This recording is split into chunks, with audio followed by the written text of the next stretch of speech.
वांगी टाकून घ्यायची तर चला तर आता हे सगळं मिक्स करून घेतलं. ह्यामध्ये आपल्याला थोडंसं पाणी ऍड करायचं.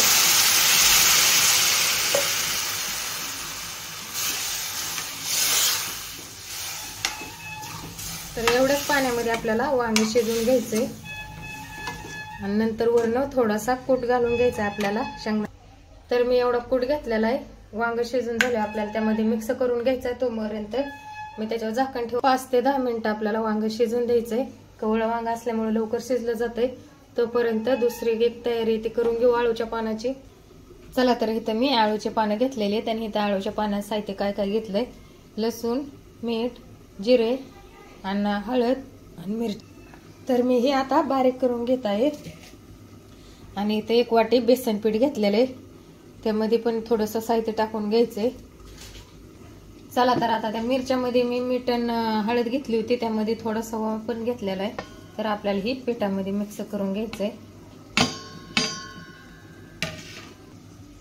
चला तर आता हे मिक्स करून घेतलेलं आहे. इथं मी आळूचं पान घेतलेलं आहे बघू शकताय.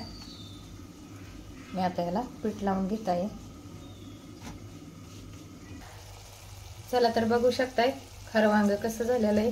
त्यामध्ये आपल्याला थोडासा कूट टाकून घ्यायचा आहे. मी शेंगदाण्याचा कूट टाकून घेतलेला आहे. तेल सुटूपर्यंत वांग शिजून दिले.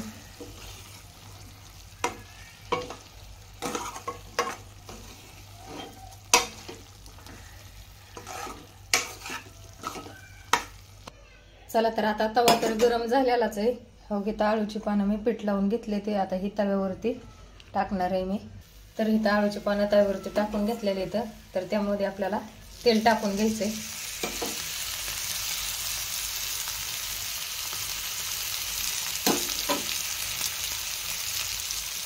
ही खरपूस लागतात पानं खायला आणि छान लागतात, तोंडाला चव येते.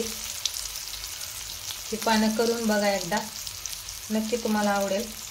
चला तर आता त्याच्यावर मी झाकण ठेवत आहे. ते 5 ते 6 मिनिटं झाकण ठेवायचं आहे आपल्याला आणि शेगडी फुल ठेवायची. बघू शकताय मी शेगडी फुल ठेवली आणि इथं बेसन पिठात त्या पाणी घालून घेतलेलं आहे. मी उरलेलं बेसन पीठ त्याच्यात पाणी घालून घेतले. आता ती पातळ करून घ्यायचं आहे. इथं वांग्याची भाजी बघा कसं तेल सुटलंय वांग्याच्या भाजीला. चला तर आता आळूचे पानं झालेले आहेत. आता हे आपल्याला काढून घ्यायचे. तर एका प्लेटमध्ये बघू शकताय मी काढून घेतलेली आहेत. आता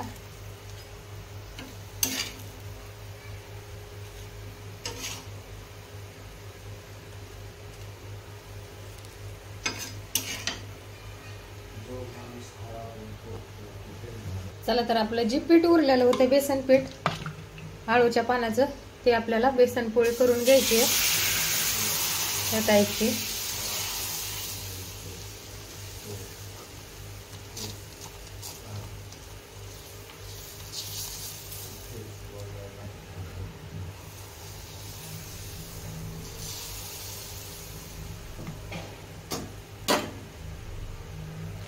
त्यावरती तेल टाकून घ्यायचंय म्हणजे आपल्या जे आपण पलटी देणार आहे त्या पलट्याला चिपकत नाही.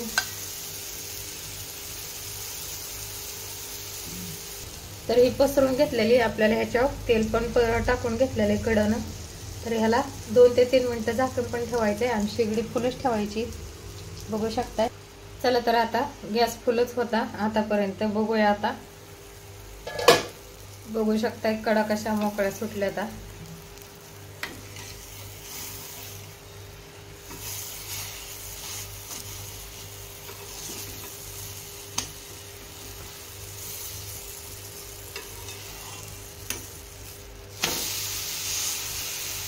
किती मस्त झालेली बेसन पोळी. ह्याच टाईपच्या आपल्याला बनवून घ्यायच्या सगळ्या बेसन पोळ्या.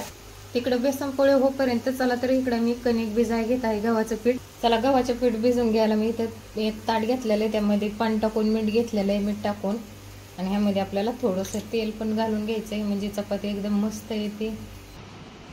बघा झालं ताट आपलं रेडी. बेसन पोळी, आळूचे पानं, लोणचं आणि वांग आणि हकी चपाती. कोणाकोणाला आवडतं कमेंटमध्ये नक्की सांगा.